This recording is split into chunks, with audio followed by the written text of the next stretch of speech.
Hello students, welcome back. We have started the poem Have You Earned Your Tomorrow? In the first part, we saw the icebreakers on this poem. In the second part, we saw the stanza-wise explanation of the poem. In this video, we shall see the brainstorming activities. Here, you will find the appreciation of the poem and also the lines composed on good deeds. So, keep watching. Come to page number 113. A1. Discuss with your friend how she or he spent the whole day that was beneficial for others.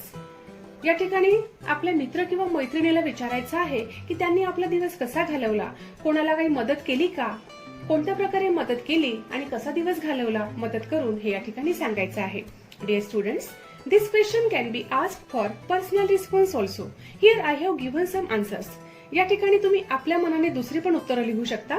बघा मी उत्तरं दिलेली आहेत. He or she offered food to the beggars as well as needy. Beggars म्हणजे भिकारी, need म्हणजे गरजू. गरजू व्यक्तींना अन्न देऊन माझ्या मित्राने किंवा मैत्रिणीने लोकांना मदत केली. Second, he or she visited the old age house and spent some time with old people there. वृद्धाश्रमामध्ये जाऊन त्या वृद्ध व्यक्तींशी काही वेळ घालवला, त्यांच्याशी बोललं, त्यांचं क्षेमकुशल विचारलं. ही सुद्धा त्यांची मदतच आहे. कारण बघा, त्या व्यक्तींना एकटेपणा वाटतो, आपल्याशी कोणी बोलावं असं त्यांना वाटत असते. त्यांच्याशी काही वेळ घालवणं, त्यांच्याशी बोलणं ही सुद्धा त्यांच्यासाठी एक मदतच आहे. द थर्ड, ही और शी helped his or her neighbours who were ill by bringing medicines and other necessary things. आमच्या नेबर्सला म्हणजे शेजाऱ्यांना जे आजारी होते त्यांना औषधं आणून दिली, काही आवश्यक वस्तू आणून दिल्या, अशा प्रकारे त्यांना मदत केली. Fourth, he or she helped the old woman on the road to cross the road. रस्त्यावरच्या वृद्ध स्त्रीला रस्ता क्रॉस करायला मदत केली, ही सुद्धा एक मदतच आहे. तुम्ही आणखी दुसऱ्या प्रकारे सुद्धा उत्तर लिहू शकता. Then A2 dash dash dash was it well or sorely spent? Explain the meaning and give illustrations. See here, this is the first line in the last stanza. You have to take this line. Did you waste the day or lose it?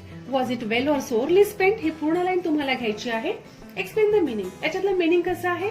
Well spent म्हणजे चांगल्या प्रकारे घालवलेला, means usefully spent, and sorely spent means uselessly spent. हे त्याचं meaning आहे. Now illustrations. कसं? या ठिकाणी तुम्हाला आन्सर लिहायचंय बघा.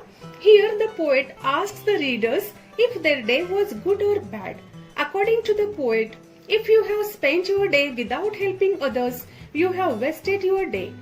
If you have helped others in any way, if you have done anything beneficial means useful for others, you have utilized your day for good cause. Then, second, from A2, as you close your eyes in slumber, do you think that God would say, you have earned one more tomorrow by the work you did today? Elaborate the idea expressed in these lines. These are the concluding lines in the poem Have You Earned Your Tomorrow. या ठिकाणी काय विचारलेलं आहे बघा. As you close your eyes in slumber, जेव्हा तुम्हाला झोप येत असते किंवा तुम्ही झोपी जाताय आणि त्यावेळी तुम्हाला किंवा डोळे मिटल्यावर तुम्हाला असं वाटतंय का की देवाने आपल्या जवळ येऊन विचारावं आपल्याला की तुम्ही एक टुमॉरो अर्न केला का, तुम्ही ब्राईट फ्युचर अर्न केला आहे का. The idea expressed here is that we should do some good work, beneficial work for others. We should be kind to others. We should help others during our daytime. Here the poet asks the readers to introspect their lives. स्वतःचं परीक्षण करायला सांगतात, स्वतःला विचारायला सांगतात रीडर्सला की आपण दिवसभरात काही चांगलं केलं आहे का. Then the third, the poet suggests that one should do good to others. Complete the table by giving examples of doing good to following people. Here 3 columns are given. एक फॅमिली मेंबर्सचा आहे पहिला, मग फ्रेंड्सचा आणि नेबर्सचा. यांना तुम्ही कशी मदत करताय हे या ठिकाणी विचारलेलं आहे किंवा त्यांच्यासाठी काय चांगलं करताय हे विचारलेलं आहे. First, family members. Students, see here, this question also can be asked for personal response question. First is for family members. I will help them in household chores. Second, I will play games as well as spend quality time with them. I will give solution if there is any problem in family. Second, for friends. Friends साठी काय करू आपण? I will encourage my friends for doing some innovative things. Innovative things म्हणजे काहीतरी नवीन करायला मित्राला मदत करू. Second, I will help them if they have difficulties in their studies or projects. आपल्या मित्राला काही स्टडीमध्ये किंवा प्रोजेक्टमध्ये डिफिकल्टी असेल तर त्यासाठी आपण मदत करू. Then the next is, I will listen to their problems and if they are in dilemma, I will help to find out the solution. जर माझा मित्र एखाद्या प्रॉब्लेम मध्ये असेल, डिलेमा म्हणजे द्विधा मनस्थितीमध्ये असेल, हे करायचं की ते करायचं, काय करू की नको, असं त्याला जर गोंधळ असेल किंवा द्विधा मनस्थिती असेल तर त्याला सोल्युशन काढण्यासाठी मी मदत करेन. हे खूप चांगली मदत असेल आपल्या मित्रासाठी. Then for neighbors, I will keep my colony clean. I will not throw garbage on road. मी माझी कॉलनी क्लीन ठेवीन. गार्बेज म्हणजे कचरा टाकणार नाही बाहेर. Second, if my neighbors are ill, I will help them to take to hospital or bring medicines for them. माझे शेजारी जर आजारी असतील तर त्यांना हॉस्पिटलमध्ये न्यायला, औषधं आणायला किंवा दुसरी कुठली मदत लागेल तर मी करेन. Third, I will take care not to trouble my neighbors by any noise. मी माझ्या घरामध्ये कुठलाही खूप मोठा आवाज करणार नाही की जेणेकरून माझ्या शेजाऱ्यांना त्रास होईल, तर अशी मी काळजी घेईन. ही सुद्धा एक मदतच आहे. Then A3, first, pick out the describing words from the poem and add a noun of your own. One is done for you. काय करायचं या ठिकाणी बघा, डिस्क्रायबिंग वर्ड्स. डिस्क्रायबिंग वर्ड्स म्हणजे लाईक ऍडजेक्टिव्ह, ते तुम्हाला पोएम मधून घ्यायचे आहेत आणि आपले स्वतःचे नाउन त्या ठिकाणी तुम्हाला ठेवायचे आहेत. बघा, पोएम मधले डिस्क्रायबिंग वर्ड्स घ्यायचे आहेत. चीअरफुल. चीअरफुल समोर आपण कुठलं नाउन लावू शकतो? Cheerful attitude, cheerful person. Then churlish. Churlish means rude. Churlish behaviour. Selfish attitude, selfish act. Mighty म्हणजे सामर्थ्यवान, पॉवरफुल. Mighty Kings. ग्रेटफुल म्हणजे कृतज्ञ, जे केलेल्या उपकारांची जाणीव ठेवतात त्यांना ग्रेटफुल म्हणतो, कृतज्ञ म्हणतो. ग्रेटफुल आपण कशासाठी लावू शकतो? पीपलसाठी. Then single object. Fading hopes. Rejoicing heart. Then second, match the words given in column A with their meaning in column B. A मध्ये वर्ड्स दिलेले आहेत, कॉलम बी मध्ये त्यांचे अर्थ दिलेले आहेत. Cheerful means happy. Selfish means concerned with one's own pleasure. Sorely means with the feeling of disappointment. And discontent means lack of satisfaction. Then third, there are a few examples of homonyms in the poem. For example, spoke. List homonyms from the poem and give their meanings. Homonyms विचारलेले आहेत. What is the meaning of homonyms? The words having same spellings or pronunciations but different meanings and origin. शब्दांचे spelling आणि उच्चार सारखे असतात पण अर्थ वेगळे असतात, त्यांना होमोनिम्स म्हणतात. एक एक्झाम्पल दिलेलं आहे, स्पोक.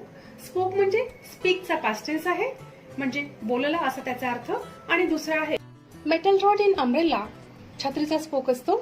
और rod connecting the centre of the wheels, चाकांमध्ये जे स्पोक असतात तो दुसरा अर्थ आहे. असे बाकीचे शब्द तुम्हाला पोएम मधून शोधायचे आहेत. The first word is past. Its meaning is cleared in exam. परीक्षेमध्ये पास झाला म्हणतो, हा एक अर्थ आहे. Another meaning is moved in a specified direction. एखाद्या दिशेला जाणं त्याला पास्ट म्हणतात. Another word is utter. When utter is used as an adjective, its meaning is total or absolute. And when utter is used as a verb, its meaning is speak. Then the next word is over. क्रिकेटचा over माहिती आहे, हा एक अर्थ आहे. आणि दुसरा अर्थ आहे वर. ओव्हरचा अर्थ इंग्लिशमध्ये बघा, a sequence of 6 balls bowled by a bowler from one end of pitch. आणि वर या अर्थाने वापरतो, त्याचं इंग्लिशमध्ये मिनिंग आहे extending directly upwards from. Then another word is sorely, with the feeling of disappointment, and another meaning is to a very high degree of intensity. Then the next word is parting. The action of being separated, एकमेकांपासून वेगळं होणे त्याला parting म्हणतात. And another meaning is the action of dividing something into parts. एखाद्या वस्तूचे किंवा कशाचे parts करणं म्हणजे त्याचे तुकडे करणं, याला सुद्धा पार्टिंग म्हणतात. Then another word is deed. Action performed intentionally, ज्याला आपण कृत्य म्हणतो त्याला डीड म्हणतात. And a legal document regarding the ownership of property, याला सुद्धा डीड म्हणतात. Then another word is trail. Its meanings are sequence. When it is used as a noun, its meaning is sequence. And when Trail is used as a verb. Its meaning is walk or move slowly. Then page number 114. Fourth, find out expressions or phrases with denote going away from each stanza. One is given below. Vanish in the throng. याच्यात काय करायचं आहे? Going away या अर्थाचे कोणते expressions आहेत किंवा phrases आहेत ते तुम्हाला लिहायचं आहे. व्हॅनिश इन द थ्रॉंग हे एक दिलेलं आहे, बाकी तुम्हाला शोधायचे आहेत. In the first stanza is almost over. In the second stanza vanish in the throng. Again in the second stanza rushed along the way. In the third stanza parting with the days that you passed fading now, and in the fourth stanza sorely spent. Then figures of speech. The main figure of speech in the poem is interrogation. ज्या ठिकाणी शेवटी question mark आहे ते सगळे इंट्रोगेशनचे examples आहेत. Now we shall see the figures of speech, that is alliteration. First stanza, third line. The day is almost over and its toiling time is through. Here is alliteration. The consonantal sound of T is repeated pleasingly at the beginning of the words. Then the second stanza, first line. Did you give a cheerful greeting to the friend who came along? Here the sound of J is repeated pleasingly. Here is alliteration. Then the second stanza, third line. Were you selfish, pure and simple as you rushed along the way? Here the sound of S is repeated pleasingly at the beginning of the words. So here is alliteration. Then the last line in the second stanza. Or is someone mighty grateful for a deed you did today? The consonantal sound of D is repeated at the beginning of the words. Then the last stanza, first line. Did you waste the day or lose it? Was it well or sorely spent? Here is close repetition of the consonantal sound S. So here is alliteration. Then there are some examples of antithesis. Let us see. The second stanza, first and second line. Did you give a cheerful greeting to the friend who came along? Or a churlish sort of howdy and then vanish in the throng? Here is antithesis. The opposite words cheerful and churlish are used here. Then the third stanza, second line. That you help a single brother of the many that you passed. Here two opposite words single and many are there. Then the third stanza, last line. Does a man whose hopes were fading now with courage look ahead? Here is also antithesis. The words fading now and look ahead are opposite words, opposite ideas.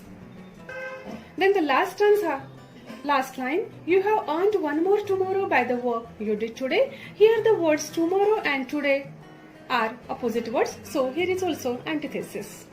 Then the second is the rhyme scheme of the first stanza is AABB. Find the rhyme scheme of other stanzas.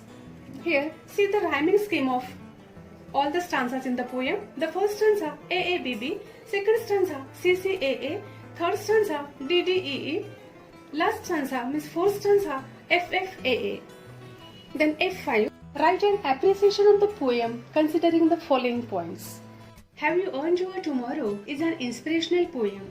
The poem is full of questions. The title itself is a question. The title is apt as it inspires us to behave morally and kindly with others. The poem is written by Edgar Guest. The theme of the poem is the improvement of relationships and behavior with others. We should introspect ourselves.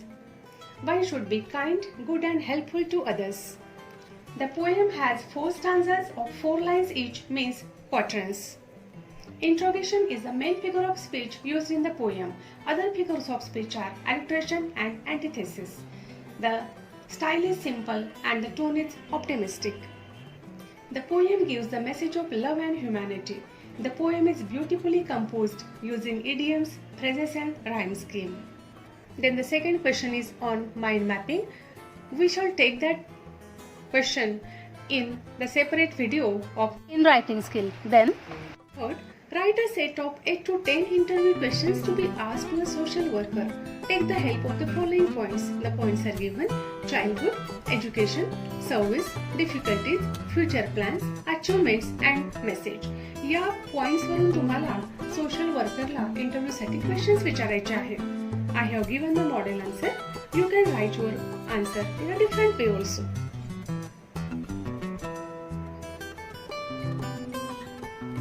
Then the fourth question. Compose 4 to 6 lines on your own on good deeds. Good deeds म्हणजे चांगली कामं. यावर तुम्हाला poem compose करायची आहे 4 ते 6 लाईन्सची. Poetic creativity मध्ये प्रत्येक पोएम मध्ये परीक्षेमध्ये असा क्वेश्चन येतो. त्या ठिकाणी तुम्हाला काही शब्द दिलेले असतात, त्यावर पोएम करायची असते.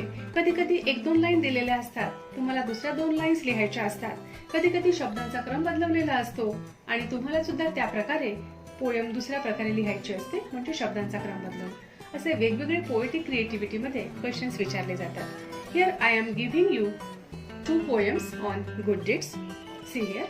Your good deeds please all, wealth and riches though are small, peace of mind they give, which is of utmost importance to live. Another poem. Good deeds make your future, so do your deeds with care. It is the aspect of your nature for the villains, though it is rare.